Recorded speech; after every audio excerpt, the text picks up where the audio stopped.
Hello everybody, thank you for watching us today, and for those who are listening to us, I want to present you the DG of FIATA Worldwide, General Director Stéphane Graber, who's with us today for the third time in Chile.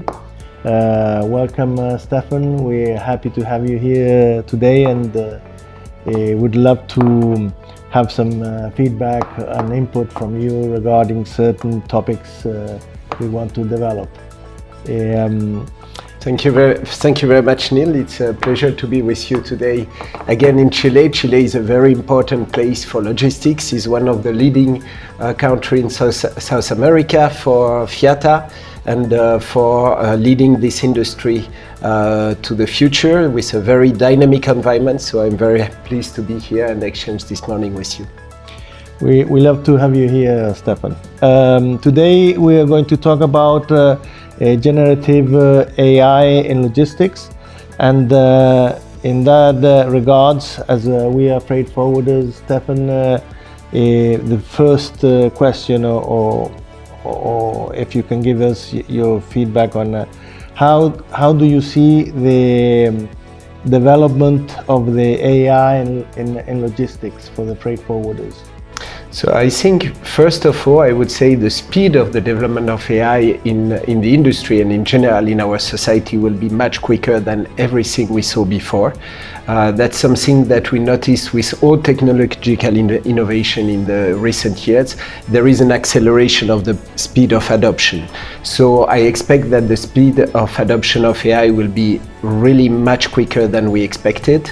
And it will definitely bring a transformation of the industry, because today logistics is relying a lot on paper processes with a lot of work that is re-entering data in different forms, in different single windows platforms, and it's always the same data with mistake, errors of re-entering and repeating this recording.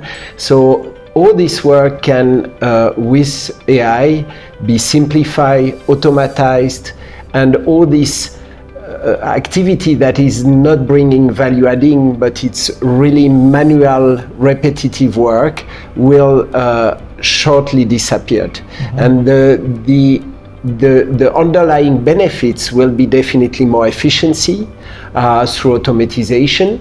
It will be cost reduction on managing the information and declaration flow, improving the accuracy, because there will be definitely less mistake made just by repeating information and having some typos or error occurring.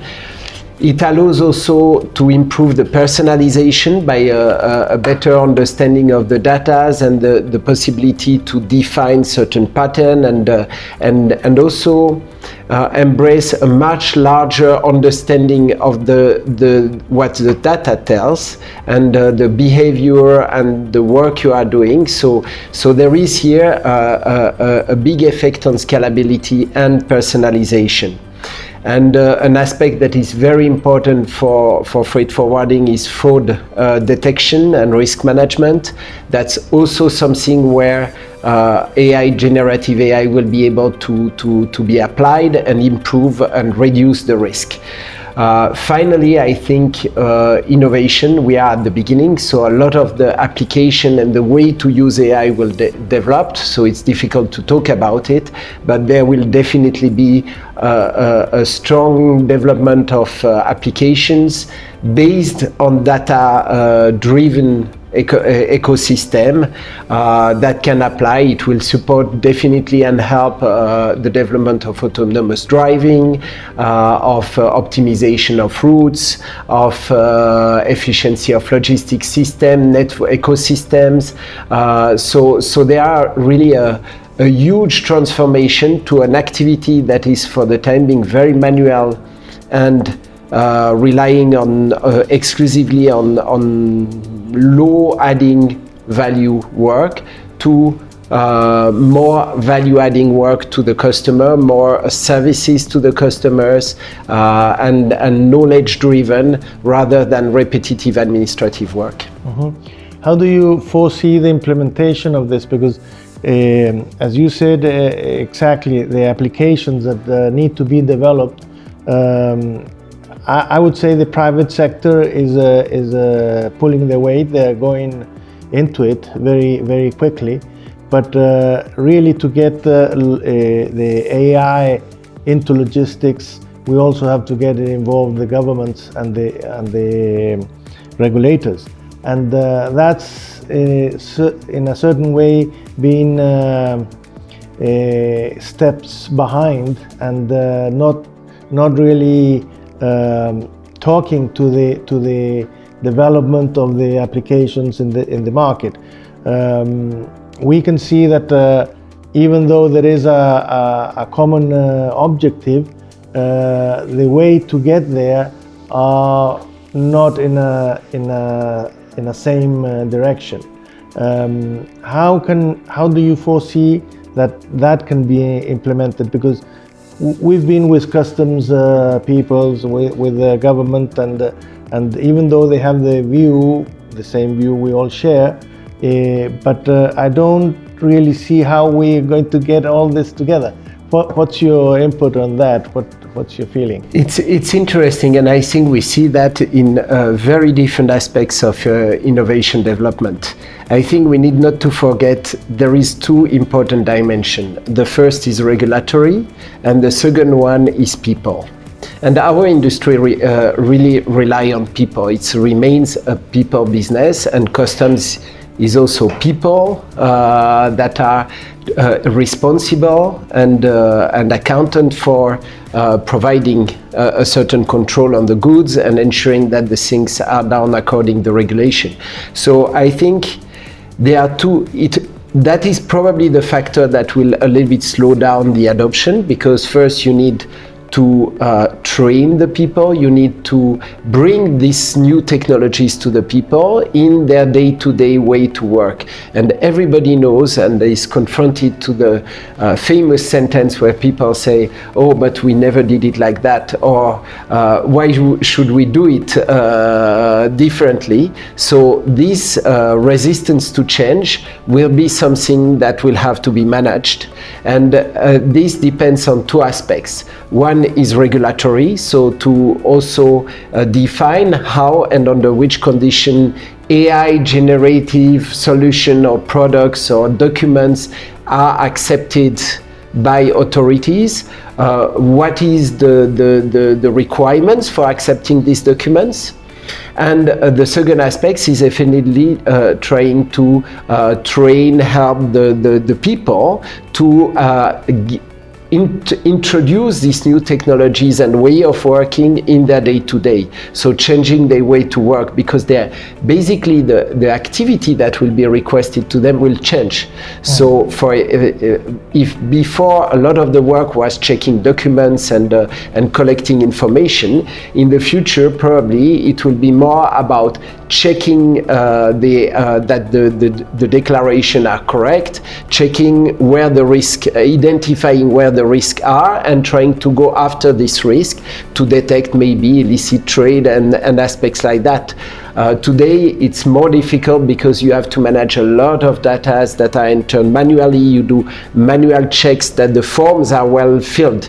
Tomorrow you will probably took less time to verify that the forms are well filled, but you will concentrate more to identify patterns where you must conduct more in-depth checks, because maybe here something is strange, and through AI you can identify certain areas that necessitate more controls. So the nature of the kind of work that is expected from the customs or for the freight forwarder will change, and will go to more value-adding activities. Mm-hmm. Do you think that FIATA can play an important role in that? Because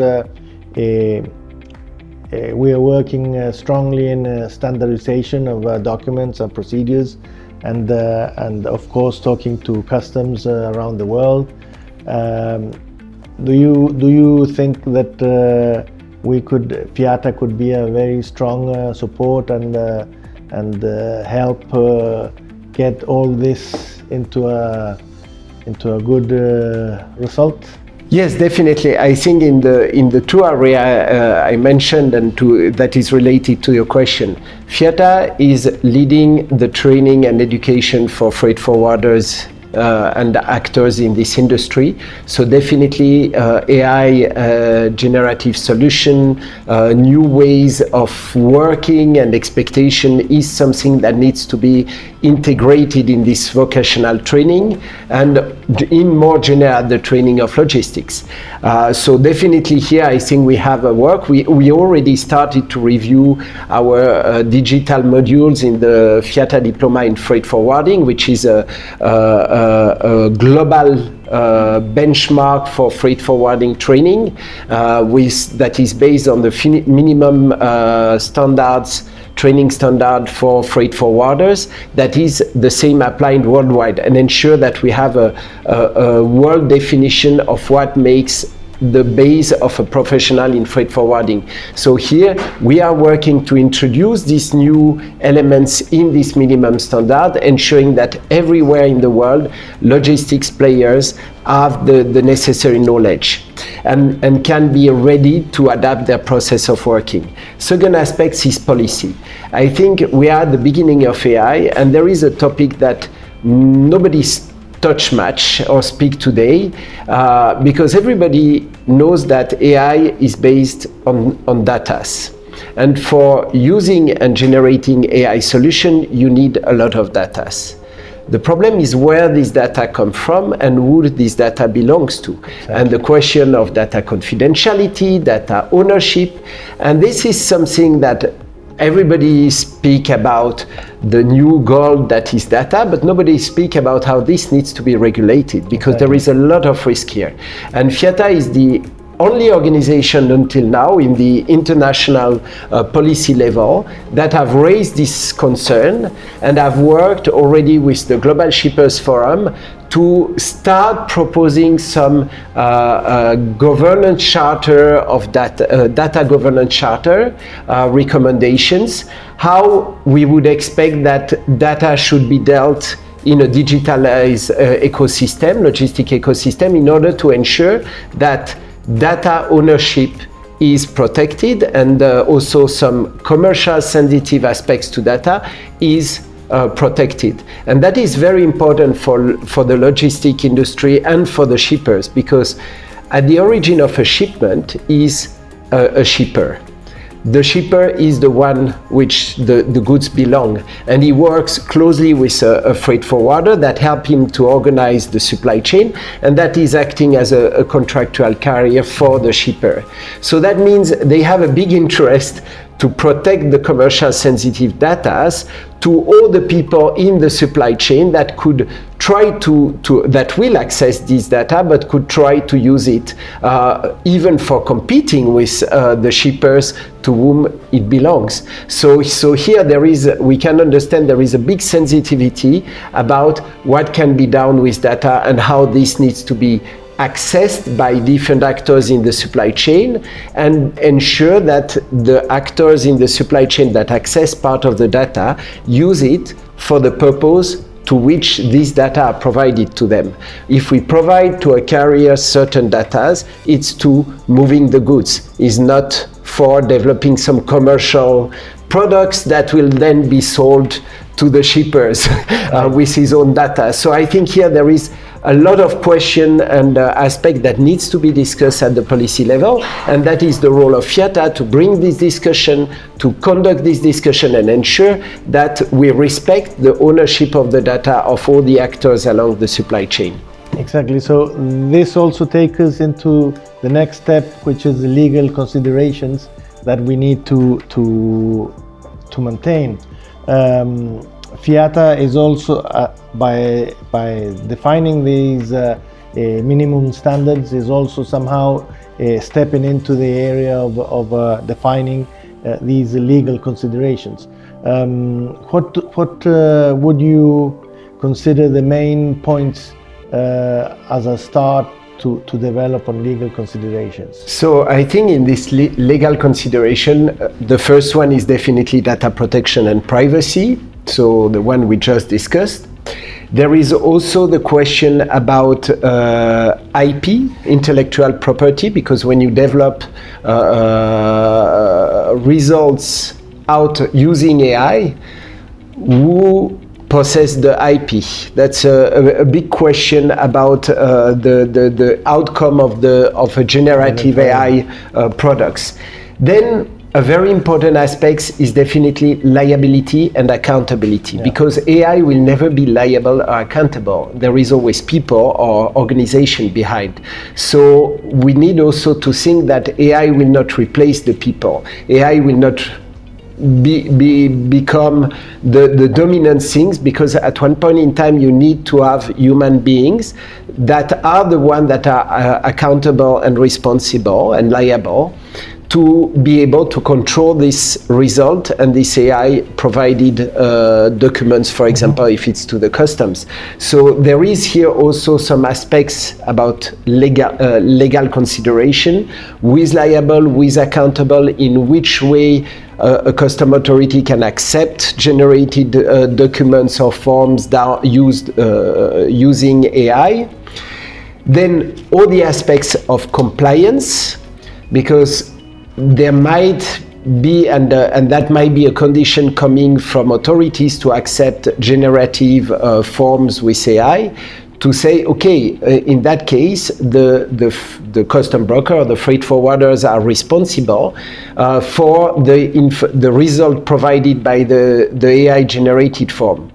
But they should be able to explain how we get this result, and how they manage to ensure that it's accurate. So this will have a big question about what are the expectations in terms of audit, control processes on the forwarder or custom broker side. There is and that is really linked also to transparency and explainability of the documents that are provided using an AI. Then there is a question of cybersecurity that definitely will be a legal consideration. Cybercrime is increasing with the digitalization of the economy. FIATA has just published 1 year ago a guide on cyber security for helping our members to be aware of the risk, to try to prevent certain of the risk, and also to help them to anticipate their behavior in case of a cyber security breach, because nobody can be immune for any cyber crime, but the most important thing is to have the process how you react when a problem is occurring. So that's a part of the work we are doing, and one of our latest guide, the cyber security guide for our members. And finally, I think there is an aspect that we need not to forget. AI is an algorithm, so it's about automatizing a processing of data.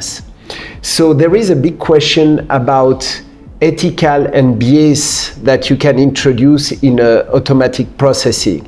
Human beings, they have this possibility to address these ethics and bias that you can have in a processing.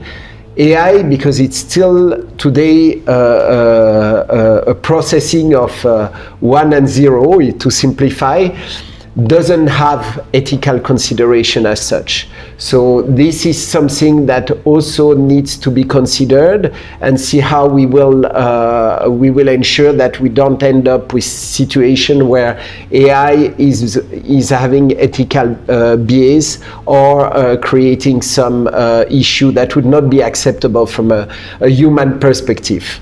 Right. So we are running out of time, Stéphane. It's been very interesting, but a last question.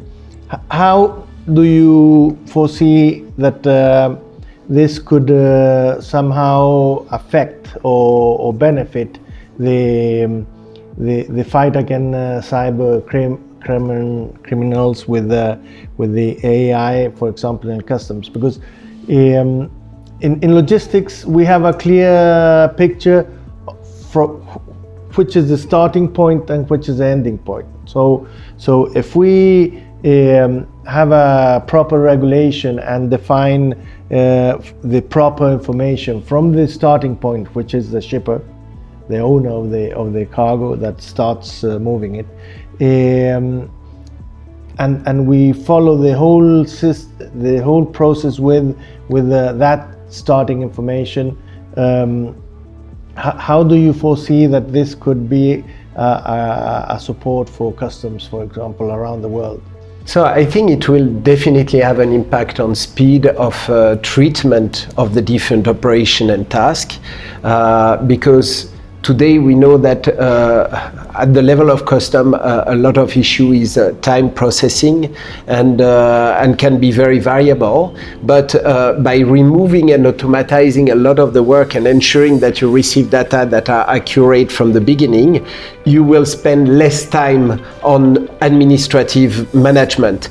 And this combined together with the possibilities of better detecting fraud or identifying certain patterns, and also all the traceability that you have through digital processes, this offers a really much better possibility for custom to focus in areas that are sensitive and problematic, and which means also having a quicker process for and smoother process for other shipment that are not creating risk or not having any issues. So I really expect that we will have a more focus activities of the customs that will by definition accelerate and smooth the movement of licit flows and better target illicit trade in the flows, and using the digitalization and data ecosystem in order to have a better traceability and go back to the source of the illicit trade or issue that you are faced with. So I think probably a much more interesting job for customs than only dealing with paper and putting stamps on paper to confirm that it was correctly filled. Yeah. Exactly. Well, we are out of time, Stéphane. I would like to thank everybody for watching us and listening to us, and thank you very much for being here with us. Definitely, FIATA has a strong role to play, and we will be supporting that as much as we can as an association from Chile, and well, hopefully have all the Latin America associations fully involved. So, thank you very much, Neil. So it's I would like to thank ALOG for giving this opportunity and really remind that FIATA is the voice of all freight forwarders around the world at the global policy level. Customs in particular, because we talk a lot of this. We are a permanent member of the World Customs Organization, of the Private Sector Consulting Group. We lead different working groups in the World Customs Organization at the level of the PSCG.